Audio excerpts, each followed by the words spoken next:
la! Vacation to Turkey starts from rupees 79,999 only GT Holidays. Blue Hill production தயாரிப்பில் பிரபுதேவா மற்றும் சன்னி லியோன் நடிப்பில் பெட்டர் ஆப் வெற்றி நடை போடுகிறது.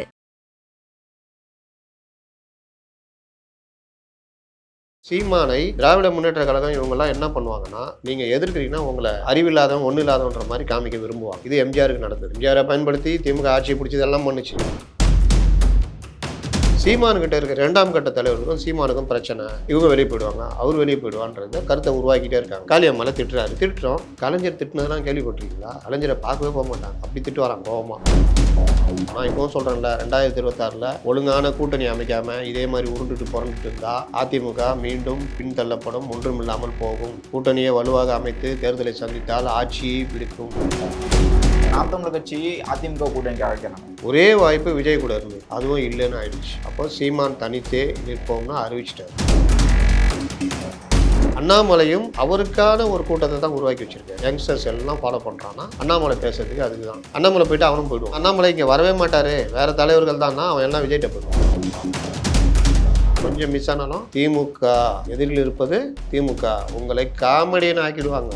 சின்ன பிரச்சனை ஆனாலும் அவங்கள்ட்ட பெரிய வலுவான ஐடி விங் இருக்குது, வலுவான சமூக ஊடகங்கள் இருக்கு, வலுவான சார்பு ஊடகங்கள் இருக்கு. இல்லை, விஜய் அவர்களுக்கு எது பலம் நினைக்கிறீங்க சார்? தமிழ் தேசிய அரசியல் பேசக்கூடிய நாம் தமிழர் கட்சியா இல்லை தேசியம் பேசக்கூடிய காங்கிரஸ் கட்சியா? திருப்பி சொல்றேன், விஜய்க்கும் நீங்க என்ன பண்ண போறீங்க? திமுகவை பற்றி உங்கள் பார்வை என்ன?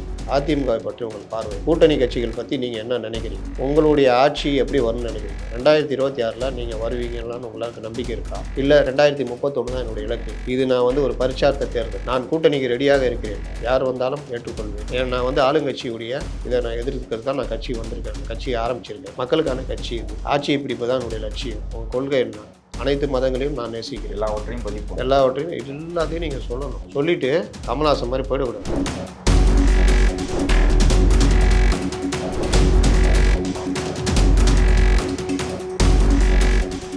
ஐபிசி தமிழ் நேயர்களுக்கு வணக்கம். இன்று நம்முடன் இணைந்திருக்கும் சிறப்பு விருந்தினர் மூத்த பத்திரிகையாளர் முத்தலீஃப் அவர்கள். வணக்கம் சார். வணக்கம். விஜய் அவர்கள் புதிதாக வராங்க. இப்போ திமுக கூட்டணியிலேருந்து மற்ற கட்சிகள் வரும் அப்படின்னு அதிமுக பக்கம் இல்லை. எடப்பாடி பழனிசாமி அதிமுக கட்சி சீமான் அவர்களையும் அழைக்குது, கூட்டணிக்கு அழைக்கிறாங்க அப்படின்ட்டு நாம் தமிழர் கட்சி தரப்புலையும் பேசுறாங்க. நாம் தமிழர் கட்சி அதிமுக கூட்டணிக்கு அழைக்கிறாங்க. சீமான் இன்னைக்கு இருக்கிற அரசியல் கட்சியில வலுவாக கட்சியை நடத்திட்டு போறாரு. என்ன பலகீனம் அப்படின்னா, யாருடனும் கூட்டணி சேர மாட்டோன்னு அறிவிச்சுட்டே போறாங்க. ஒரே வாய்ப்பு விஜய் கூட இருந்தது, அதுவும் இல்லைன்னு ஆயிடுச்சு. அப்போ சீமான் தனித்தே நிற்போம்னு அறிவிச்சிட்டாரு. அதுக்கப்புறம் எங்க இந்த கேள்வி வருது? இன்னொன்று, திராவிட கட்சிகளோட கூட்டணி அதிமுக எதிர்பார்க்கலாம்ல. விஜய் சீமானவர்கள் வந்தா நமக்கு திராவிட கட்சிகளை வெறுக்கிறோம், தமிழ் தேசியம் தான் எங்கள் பாதைன்னு சொல்றவங்க எப்படி திராவிட கட்சிகளோட கூட்டணி சேருவாங்க? இல்ல, சீமானவர்கள் கூட்டணி வைக்கல சார், அதிமுக எதிர்பார்க்க தான் கேட்கிறேன். சீமான் வைக்கலன்னா அப்புறம் அதிமுக எதிர்பார்த்துன்னா யூஸ் இருக்குது? அந்த கேள்வியே அங்கே வராது. வாய்ப்புகளை பற்றி தான் நம்ம பேசணும். என்ன பாசிபிலிட்டிஸ் இருக்குது? திமுக கூட்டணியில் அதே கூட்டணி நீடிக்கிறது, இல்லை அந்த கூட்டணி உடையிறது, விஜய் கூட சேர்றது, இல்லை விஜயும் தனித்து நிற்கிறாரு, அந்த கூட்டணி அதிமுகவோட சேர்றது. இது 3 பாசிபிலிட்டிஸ் தான். 4வது ஒன்று இருக்குது. அண்ணாமலையை அப்படியே இருந்துருங்க, வேற ஒரு தலைவரை போட்டு மறுபடியும் பேசி என்டிஏவை வலுப்படுத்துறது. பிஜேபி வந்தாங்கன்னா மக்கள் வாக்கு குறையும் அப்படின்னு சொல்றாங்கல்ல, சிறுபான்மையின் மக்கள் வாக்கு வராது. அதனால எடப்பாடி பழனிசாமி அவர்கள் வராதுதான் தனித்து அப்படின்னு சொல்றாங்க. பிஜேபி சொல்றாங்க வராதுதான், நம்ப மாட்டாங்க. அதுக்கு கொடுத்த வேலை தான் 2024 எலெக்ஷனு. நீ என்னென்னவோ எஸ்டிபிஐலாம் கூப்பிட்டு வச்சு மாநாடுலாம் நடத்தினா கூட சுத்தமாக மக்கள் நம்ப தயாராக இல்லை. காங்கிரஸ் விடுதலை சிறுத்தைகள் இருந்தால் அந்த கூட்டணி, அதிமுக இருந்தால் சிறுபான்மை மக்கள், பட்டியலின மக்கள் அந்த கூட்டணி நம்பி வாக்களிப்பாங்க. அது இல்லாத வரைக்கும் வேறு வழி இல்லை. ஏடிஎம்கே பிஜேபி கூட போவோம், அதுக்கு எதுக்கு நம்ம ஓட்டு போடணும்? பிஜேபிக்கு ஓட்டே போட மாட்டோம், வேறு யாருக்கு போடுறதுன்ட்டு இங்கேயே போடுவாங்க. ஒருவேளை விஜய் அவர் கொள்கையை அறிவித்து அவர் வேறு மாதிரி இது பண்ணார்னா சிறுபான்மை வாக்குகள் மாற்று யோசிக்கும் பொழுது விஜய்க்கும் விட வாய்ப்பு உண்டு. இப்போ சீமான் அவர்கள் தொடக்கத்தில் நானும் தம்பியும் பேசிக்கிட்டு தான் இருக்கோம் அப்படின்னு பேசினாங்க. விஜய் கூட கூட்டணி அப்படிங்கிற பேச்சுகள் நாம் தமிழர் கட்சி பேச்சுகள் போயிட்டே இருந்துச்சு. ஆனால் திடீர்னு 60 சீட்டுகள் நான் அறிவிச்சிட்டேன், நான் தனித்து தான் போட்டி அப்படின்னு சொல்லிட்டாங்க. காங்கிரஸ் பக்கம் விஜய் அவர்கள் நகர்றாங்க, அதனால தான் கூட்டணி நோக்கி பயணிக்காம தனித்து போட்டி அப்படின்ட்டு நாம் தமிழர் கட்சி முடிவு பண்ணிட்டாங்க. அப்படி பேட்டியில் சொல்லியிருக்காருல அப்படி. அப்போது நான் சொன்னேன்ல, அதான் விஜய் காங்கிரஸ் விசிகா இடதுசாரிகள்னு சேர்ந்தாங்கன்னா விஜய் அவர்களுக்கு எது பலம் நினைக்கிறீங்க சார்? தமிழ் தேசிய அரசியல் பேசக்கூடிய நாம் தமிழர் கட்சியா இல்லை காங்கிரஸ் இந்திய தேசியம் பேசக்கூடிய காங்கிரஸ் கட்சியா? நீங்கள் வரும்போதே தெளிவாக விஜய் இப்போ விநாயகர் சதுர்த்தி வாழ்த்து சொல்ல இப்போ எங்களை போன்றவோட விமர்சனம் என்னன்னா திமுகவே நாங்கள் விமர்சனம் பண்ணுறோம். ஏங்க நீங்கள் சொல்கிறீங்க நாங்கள் பொதுவானவர், கட்சி வேறு ஆட்சி வேறுன்னு பிரித்து பார்க்குறோம். அப்போ கட்சி கவர்னரை புறக்கணிக்குது, ஆட்சி கவர்னர் விருந்துக்கு போகுது.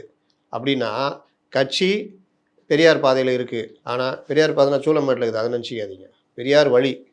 அப்போது ஆட்சி அனைத்து மக்களுக்காக இருக்கிறது அப்படின்னா தமிழ் மாநாடெல்லாம் எடுத்துக்கலாமா சார்? அதான் அனைத்து மக்களுக்காக இருக்குது அப்படின்னா நம்மளுக்கு வாக்களித்த எல்லாரும் எல்லா நம்பிக்கையும் கொண்டவர்கள் தான் நமக்கு வாக்களிச்சிருக்காங்க. விநாயகர் சதுர்த்தி கொண்டாடுவான், தீபாவளி கொண்டாடுவான், ராமநவமி கொண்டாடுவான், பொங்கல் கொண்டாடுவான், ரம்ஜான் கொண்டாடுவான், பக்ரீத் கொண்டாடுவான், கிறிஸ்துமஸ் கொண்டாடுவான். எல்லா மக்களும் தான் நமக்கு வாக்களிச்சிருக்காங்க. அதில் நான் வந்து பக்ரீத்துக்கு வாழ்த்து சொல்லுவேன், ரம்ஜானுக்கு வாழ்த்து சொல்லுவேன், கிறிஸ்துமஸுக்கு வாழ்த்து சொல்லுவேன், பொங்கலுக்கு வாழ்த்து சொல்லுவேன். மற்றதுக்கெல்லாம் சொல்ல மாட்டேன்னா என்ன அர்த்தம்? இதை தான் நான் சொன்னேன் தெரியுமா, திடீர்னு முளைச்சிட்டு என் மாலை போட்டு சுற்றுவான் அந்த கேஸ். இதெல்லாம் அப்படிலாம் இல்லை. விநாயகர் சதுர்த்தி வாழ்த்து சொன்னா கெட்டு போச்சு. ஐயோ நீங்கள் வந்து இது இல்லை, நீங்கள் பெரியார் வழியில் இல்லை அப்படின்னு பெரியாரே சொல்ல மாட்டார் அந்த மாதிரி. ஏன்னா பெரியார் அடுத்தவங்க மத நம்பிக்கைகளை மதித்தவர். அப்போ விஜய்க்கே என்னென்னா விநாயகர் சதுர்த்தியை வாழ்த்து சொல்ல, எல்லாத்துக்கும் சொல்லுங்கன்னொன்னா நேரத்துலேருந்து ஆரம்பிச்சிட்டார். எல்லாத்துக்கும் திலீபன் கூட அவர் சொல்லிட்டார் நேற்று. இது இப்படி ஆதரவாளன்றதா? அப்படி கிடையாது. சீபா ஆதித்யநாத்துக்கும் சொல்கிறாரு, ஆயுத பூஜைக்கும் சொல்லுவார், தீபாவளிக்கும் சொல்லுவார். இப்படி நீங்கள் இருந்தால்தான் விஜய் இது பண்ண முடியும். ஆனால் தமிழ் தேசியம் என்பது ஒரு குறிப்பிட்ட இதில் போய் நிற்கிது. அதனால தான் சீமான் வந்து ஒரு 8% அதுக்கு மேலே பெருசாக நகர முடியல. தமிழ் தேசியத்தை தமிழக மக்கள் வந்து பெரிய அளவில் ஏற்றுக்கலன்றது தான் அதோடைய அர்த்தம். ஏன்னா ஓட்டு அரசியல்ன்றது வேறு, மக்கள் பார்க்கறது வேறு. இன்னொன்று, சீமானை திராவிட முன்னேற்ற கழகம் இவங்கெல்லாம் என்ன பண்ணுவாங்கன்னா, நீங்கள் எதிர்க்கிறீங்கன்னா உங்களை அறிவில்லாதவன் ஒன்றும் இல்லாதவன்ற மாதிரி காமிக்க விரும்புவாங்க. இது எம்ஜிஆருக்கு நடந்தது. எம்ஜிஆரை பயன்படுத்தி திமுக ஆட்சியை பிடிச்சது எல்லாம் பண்ணுச்சு. எம்ஜிஆரை பயன்படுத்தி 71 200 சீட்டுக்கு மேலே ஜெயிச்சாங்க. ஆனால் எம்ஜிஆர் அதிமுக ஆரம்பிச்சோன்னே ஒரு மலையாளி ஆகிட்டார், ஒன்றும் இல்லாத அதை நாலேஜே இல்லாதவர் ஆகிட்டார். அவர் கூட இருக்கிறவங்களாம் விசிலச்சாங்குஞ்சிகள் ஆகிட்டாங்க. இதே வந்து மற்றவர்களும் நடந்தது. விஜயகாந்துக்கு நடந்தது, அவருக்கு தான் விஜயகாந்துக்கு கடுமையாக நடந்தது. நாளைக்கு விஜய்க்கு நடக்கும். இப்போ ஆதவ அர்ஜுனுக்கு நடக்குது.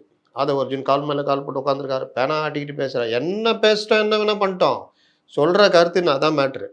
அப்போது இந்த மாதிரி இது சீமான் என்ன பண்ணுறாங்க, சீமான் வந்து இது இப்படி வளர்றாரு, அப்படி வளர்றாரு. ஒரு மனிதர் ஒன்று பேசிருக்கலாம், இப்போ ஒன்று பேசியிருக்கலாம். செந்தில் பாலாஜி குளித்தலையில் ஒன்று பேசலாம், இப்போ தியாகம் சொல்லலாம். ஆனால் இதே மாதிரி சீமான் பேசுனா அது வந்து எடுத்து போட்டு அது பண்ணுறாங்க. ரெண்டாவது, சீமானுக்கிட்ட இருக்க 2ஆம் கட்ட தலைவர்களுக்கும் சீமானுக்கும் பிரச்சனை. இவங்க வெளியே போயிடுவாங்க, அவர் வெளியே போயிடுவான்றத கருத்தை உருவாக்கிட்டே இருக்காங்க. சீமானுக்கிட்டையும் அந்த இது என்னென்னா, அவருக்கு அடுத்த உள்ள தலைவர்களில் இப்போ காளியம்மாள் இருக்கிறாங்க, பெரிய அளவில் வந்துக்கிட்டு இருக்கிறாங்க. அப்போ அவங்கள வந்து குறி வைக்கிறாங்க. சீமானுக்கும் அவங்களுக்கும் பிரச்சனை, பிசுறுன்னு சொல்லிட்டாரு, அது சொல்லிட்டாரு. எப்படி சொன்னார், எங்கே சொன்னார், அது எப்படி வெளியே வந்துச்சு அப்படி கேட்டால் அது வராது. சொன்னாரா, வீடியோ வந்துச்சா வெளியே, ஆடியோ எப்படிங்க வந்துச்சு அப்படின்னு கேட்டால் அதுக்கு பதில் இருக்காது. அப்போ சீமான் இப்படி பேசுகிறாரு, காளியம்மாவை திட்டுறோம். கலைஞர் திட்டுனதெல்லாம் கேள்விப்பட்டிருக்கீங்களா? கலைஞரை பார்க்கவே போக மாட்டாங்க, அப்படி திட்டு வரான் கோபமாக. அதனால் ஒரு தலைவன் தொண்டர்களை, அமைச்சர்களை, மற்றவர்களை திட்டுறதுலாம் வந்து சாதாரணம். ஜெயலலிதா திட்டாதா? ஜெயலலிதா கிட்ட என்ன இதாகவும் தெரியாதா? ஒரு வக்கீலை செருப்பாலே அடித்தாங்கன்னு சொல்லிட்டு ஓடி வந்து புகார்லாம் கொடுத்தாரு ஒரு தடவை. அப்போது இது எல்லா தலைவர்களுக்கும் கோபதாபங்கள் இருக்கும். அதுலேயும் கூட இருக்கிற தொண்டர்கள், நெருங்கி பழகிற 2ஆம் கட்ட தலைவரில் கோபமாக ஃபோனில் பேசுவாங்க, திட்டுவாங்க. அந்த ஆடியோலாம் எடுத்து போட்டுட்டு கட்சிக்குள்ளே பிரச்சனைனா நீங்கள் என்ன பண்ணுவீங்க? எல்லா இடத்துலையும் இருக்குது. இப்போ உங்கள் நிறுவனத்தில் நீங்கள் இருக்கிறீங்க, நான் ஒரு நிறுவனத்தில் வேலை செய்கிறேன், எனக்கு மேலே இருக்க ஒரு தப்பு பண்ணால் என்னை கூப்பிட்டு திட்ட மாட்டாரா? ஏன்னா அவன் என்ன அறிவு இருக்குதா இல்லையா? என்னத்தை பிடுங்குற நீ அப்படின்னா, நான் வெளியே வந்துட்டு நான் ஒரு சீப் ரிப்போர்ட்டரு, என்னை இப்படி ஆடியோ எடுத்து போட்டுன்னு நீ சீப் ரிப்போர்ட்டரு, அவன் எடிட்டர் எப்படி திட்டுறான் பாரு, உனக்கு அறிவே இல்லைன்றாருன்னு. அறிவே இல்லைன்னா அந்த சப்ஜெக்ட்டுக்கே அவர் கேட்டார். அதுக்காக எனக்கு அறிவே இல்லாமல் போயிடுமா? அதனால் இது எல்லாத்தையும் எடுத்து வச்சுக்கிட்டு பேசுகிற இந்த வேலையை வந்து அவங்க பெரும்பாலான சமூக ஊடகங்கள் இதெல்லாம் வச்சுக்கிட்டு பண்ணுவாங்க. இதெல்லாம் வச்சுக்கிட்டு சீமான் இதுக்கு இவ்வளோ பிரச்சனைன்னு இது பண்ண முடியாது. சீமானுக்கிட்ட இந்த பிரச்சனை தமிழ் தேசியம்ன்ற கொள்கையை வச்சுக்கிறதுனால அவர் அடுத்த கட்டத்துக்கு நகர முடியல. ஒரு குறிப்பிட்ட இதில் ஸ்டக்காகி நிற்கிது. ஆட்சி அதிகாரம் இதெல்லாம் ஒரு கைக்கு வர கொஞ்சம் கொஞ்சமாக வந்திருக்கான்னு சொல்கிறாங்களே சார். 1%லேருந்து 6% இருக்குது, 6-8 இருக்குது அப்படின்னு சொல்லுவாங்க. 600 கூட ஆகட்டாங்க. நீங்கள் ஆட்சி அதிகாரத்தில் உங்கள் பிரதிநிதிகள் எங்கே இருக்காங்க? அதுதான் மேட்ரு. நீங்கள் அதுதான் உங்களை அடுத்த கட்டத்துக்கு கொண்டு போகும். விஜயகாந்த் 10% கூட வந்தார். ஆனால் ஒரு 6-7% வச்சுக்கிட்டு 29 எம்எல்ஏ வரும்போது தான் அதுக்கு பெரிய மரியாதை இருந்தது. எதிர்க்கட்சி தலைவர் அந்த அந்தஸ்து இதெல்லாம் இந்த மாதிரி பலருக்கும் நடந்திருக்குது. அதனால் அவருடைய அரசியல்ன்றது தமிழ் தேசிய அரசியல்னு போகும்போது இவங்களோட சேர முடியாது, அதிமுகவோட சேர முடியாது, திமுகவோட சேர முடியாது, காங்கிரஸ் கூட சேர முடியாது, இன அழிப்பு கட்சி, பாஜகவோட சேர முடியாது, மதவாத கட்சி, இப்படிலாம் இது பண்ணும் பொழுது அவர் ஒரு இடத்துல நிற்கிறதுனால அந்த வளர்ச்சின்றது போகுது. ஆட்சி அதிகாரன்றது நீங்கள் கூட்டணி மற்ற விஷயங்களை வச்சாதான் வர முடியும். இப்போ விஜய் அவர்கள் குறித்து திருமாவளவன் அவர்கள் பேசுனது வந்து அதிமுகவை தாண்டி இரண்டாம் சக்தியாக கூட விஜய் அவர்கள் வரலாம் அப்படின்ட்டு பதிவு பண்றாரு. அரசியலில் எதுவும் நடக்கலாம், ஒன்றும் இல்லை பாஜக உள்ளே வந்துடும், பாஜக உள்ளே வந்துடும்னாங்க. போன பார்லிமெண்ட் எலெக்ஷனில் 11 இடத்துல 2வது இடம் வந்துட்டாங்க. அதுலேயும் 8 இடம் தனித்து இது வந்துட்டாங்க. அப்போ எங்கே பாஜக வரலையா உள்ள? அதிமுக பல இடங்களில் 3வது இடத்துக்கு தள்ளப்படலையா? அதனால் நீங்கள் வந்து அரசியலில் கரெக்டான நடவடிக்கைகள் எடுத்து முடிவெடுத்து கொண்டு போகலன்னா எதுவும் நடக்கலாம். நான் இப்போவும் சொல்கிறேன்ல, 2026 ஒழுங்கான கூட்டணி அமைக்காமல் இதே மாதிரி உருண்டுட்டு புரண்டுட்டு இருந்தால் அதிமுக மீண்டும் பின்தள்ளப்படும், ஒன்றுமில்லாமல் போகும். கூட்டணியை வலுவாக அமைத்து தேர்தலை சந்தித்தால் ஆட்சியை பிடிக்கும். தேர்தல் அரசியலை வச்சு தான் எங்கள் கட்சிகளை மதிக்கிறாங்க. நீங்கள் தொடர் தோல்வியை பண்ணிட்டு இருந்தீங்கன்னா கட்சி ஒன்றும் இல்லைன்ற மாதிரி ஆகிடும். இது தேமுதிகவுக்கு நடந்தது, பாமகவுக்கு நடந்தது, எல்லாருக்குமே நடந்தது. டிஎம்சின்னு ஒரு கட்சி இருந்தது தெரியுமா? தமிழ் மாநில காங்கிரஸ் எதிர்கட்சியாகவே இருந்தாங்க இன்றைக்கி. அதனால் நீங்கள் பருவத்தே பயிர் செய்யும் தான் கணக்கு. மதிமுக 93 பிரிஞ்சு வந்தப்போ ஆட்சியை பிடிக்குன்ற மாதிரி பேசினாங்க. திமுகவில் பாதி ஆட்சியை பிடிக்கணும். கலைஞர் அவருடைய சாதுர்த்தியர்னால டக்குன்னு வெளியில் வந்தார். மூப்பனாரை பிடிச்சி போட்டார், ரஜினி பிடிச்சி போட்டார், எல்லாம் பிடிச்சி போட்டார். நம்மால் ஆட்சி தூக்கிட்டு வந்துட்டார். இவங்க ஒன்றும் இல்லாமல் போயிட்டாங்க. அதனால் நீங்கள் ஒன்றும் இல்லாமல் போகிறதும் ஓங்கி வளர்வதும் அந்தந்த தலைவர்களுடைய கையில் அவங்க அந்த நேரத்துக்கு எடுக்கக்கூடிய முடிவில் இருக்குது. நீங்கள் அதை கரெக்டாக பண்ணலன்னா சிக்கல் அனுபவம். விஜய் அவர்கள் தாமதமாக வராரு அப்படின்னு சொல்றாங்கல்ல. இப்போ கட்சியோட கொடியை அறிவிச்சுட்டு அதற்கான விளக்கம் வந்து மாநாட்டில் சொல்லுவேன்னு சொல்றாங்க. மாநாடு தேதியே மாறிக்கிட்டு இருக்கு அப்படின்னு சொல்றாங்க. 27ஆம் தேதி மாநாடு வச்சிருக்காங்க. அதன் பிறகு தீபாவளி வருது, அதுக்கப்புறம் விடுமுறை வருது. இப்பெல்லாம் மாநாடு நடத்தினா இப்படி, மழை காலத்தில் மாநாடு நடத்தினா இப்படி, மக்கள் வந்து 4 நாள் 2 நாள் தான் பேசுவோம், அதுக்கப்புறம் மறந்துடும் அப்படின்னு ஒரு சொல்றாங்கல்ல. விஜய் அவர்களோட அந்த அரசியல் சரியான ஒரு போக்கில் போல தாமதமாக போகுதுன்னு சொல்கிறாங்கல்ல. மாநாடு வந்து அவங்க நடத்துறதுல லேட் பண்ணுவாங்கன்னு தெரியும். அதுக்கேற்ற மாதிரி திட்டமிட்டுருக்கணும். சரி, டேட்டு கொடுத்துட்டாங்க, பர்மிஷன் கொடுத்துட்டாங்க. டேட்டு மாற்றுறீங்கன்னா நீங்கள் அதில் கரெக்டாக முடிவெடுத்து பண்ணணும். அக்டோபர்லேருந்து நவம்பர் வரைக்கும், நவம்பர் எண்டு வரைக்குமே வடகிழக்கு பருவமழை சீசன்.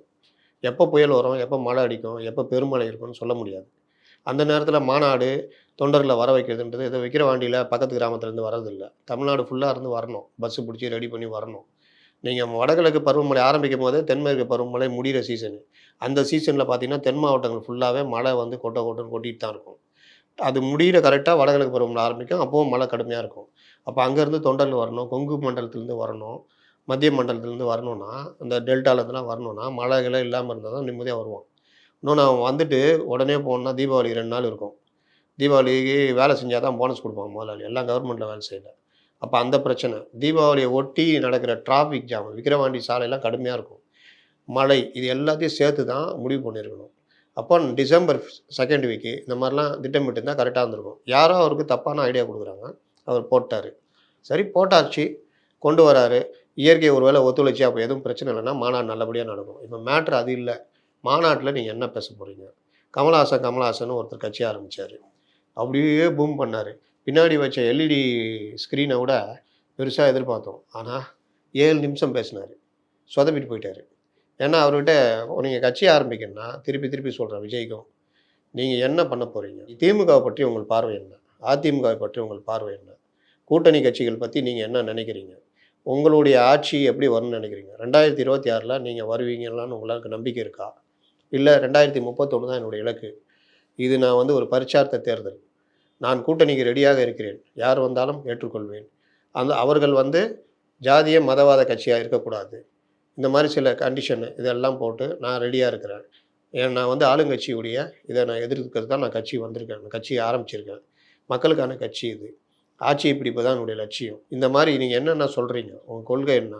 அனைத்து மதங்களையும் நான் நேசிக்கிறேன், எல்லாவற்றையும் எல்லாத்தையும் நீங்கள் சொல்லணும். அந்த மாநாட்டில் சொன்னால் தான். சொல்லிவிட்டு கமல்ஹாசன் மாதிரி போயிடக்கூடாது.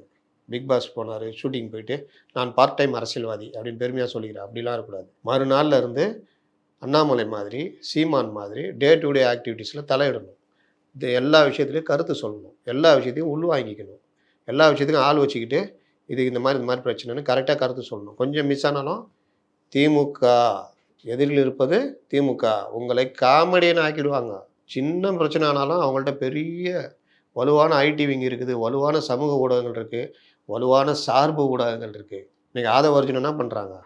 கால் மேலே கால் போட்டு உட்காந்து பேசுகிறார், பேனாவை ஆட்டிக்கொண்டே பேசுகிறார். இது மாதிரிலாம் கருத்து உருவாக்குவாங்க. விஜய் கையை இப்படின்றார் பேசும்போது, இப்படி நடந்து வர்றாரு, முடி பற்றி அப்படி இருக்குது, இப்படிலாம் அவங்கள டிஃபேம் பண்ணுறவெல்லாம் பண்ணுவாங்க. இது எல்லாத்தையும் தாங்கி அடித்து நகர்த்தணும்.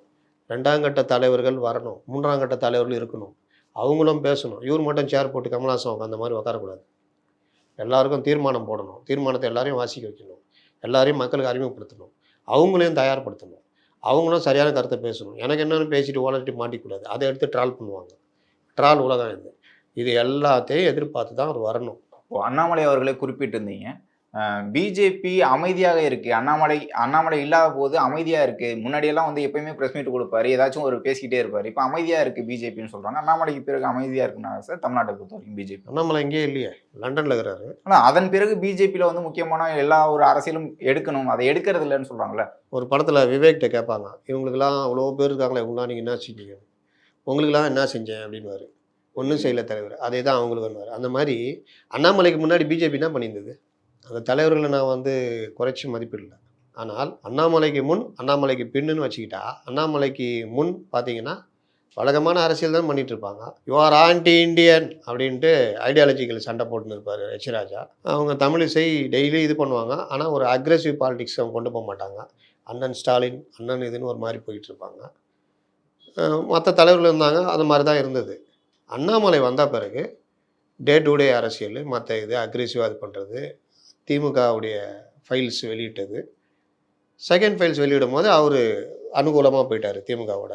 ஆனாலும் அவர் பில்டப் பண்ணிக்கிட்டே இருந்தார், திமுக எதிரி மாதிரி காமிச்சிருந்தார். அண்ணாமலையுடைய மைனஸ் என்ன? கூடவரம் அடிச்சது.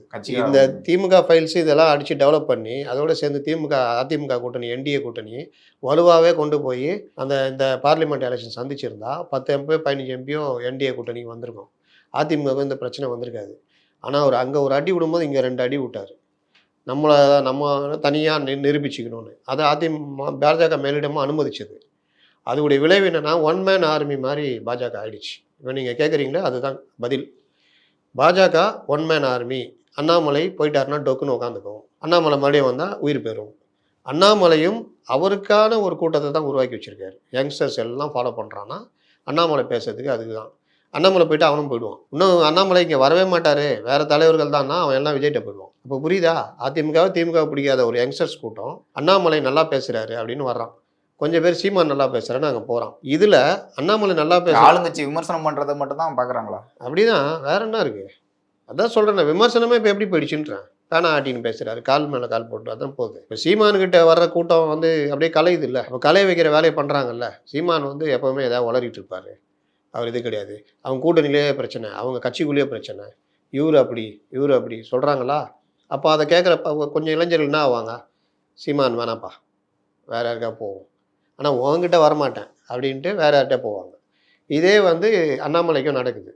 அண்ணாமலை வந்து பாஜகவுடைய தொண்டர்களாக அவங்கள மாற்றலை, அண்ணாமலை ஆர்மியாக மாற்றுகிறார். அப்போ அதோடைய ரிசல்ட்டு தான் 24 பார்த்தோம். அதுக்கப்புறம் அண்ணாமலை போயிட்டார், இப்போ மறுபடியும் உக்காந்துக்குச்சு. அதனால தான் நீங்கள் கேட்குறீங்க, என்ன அப்புறம் அப்படியே இருக்குது, ஒன்றுமே இல்லை. அப்படி தான் இருக்கும். நாளைக்கு அண்ணாமலை வரலன்னா அப்படி தான் இருக்கும். நான் இதுக்கு முன்னாடியே சொல்லிட்டேன், அண்ணாமலை போயிட்டாருன்னா டொக்கு உக்காந்துக்கோன்னு. அப்படியே தான் உக்காந்துக்கும்.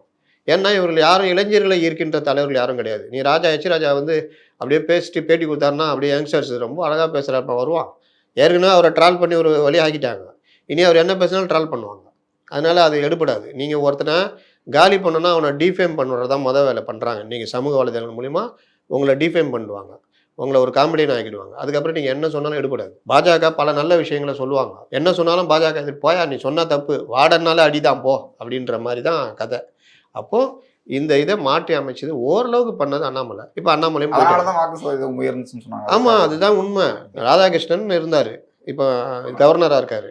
அவர் காலத்தில் என்டிஏ வலுவாக 2014 இருந்தப்பவே 3,90,000 வாக்குகள் வாங்கினார். எம்பி சீட் 2வது வந்தார். அன்னைக்கு யாருமே இல்லை, எல்லாம் பிரிஞ்சு கிடக்குறாங்க. அண்ணாமலைன்ற தனி நபர் கோயம்புத்தூரில் 4,50,000 வாக்குகள் வாங்குறாரு. எடுத்து நிற்கிறது யார்? செந்தில் பாலாஜியுடைய ஆதரவு பெற்ற ராஜ்குமார் திமுக, இந்த சைடு அதிமுக சிங்கை ராமச்சந்திரன் வலுவான வேட்பாளர்.